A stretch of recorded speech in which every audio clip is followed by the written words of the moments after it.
Hello বন্ধুরা, আপনারা দেখেন এটি টোটো কাঁচ মোছা হচ্ছে কচুর পাতা দিয়ে।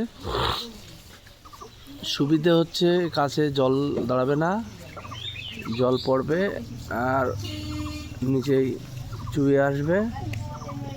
জলের কারণে যে দৃশ্যতার মান কমে যায় সেই সমস্যাটা হবে না।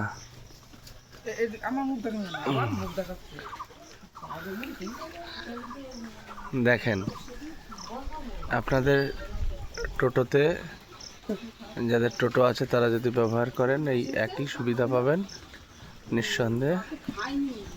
অনেকটা সময় এরকম সুবিধে চলবে। দেখেন এখন বৃষ্টি পড়ছে, জলটা দেখেন কেমন ভিতরে ভিতরে নিচে দিয়ে চুইয়ে চলে যাচ্ছে, আর জল পেতে থাকছে না।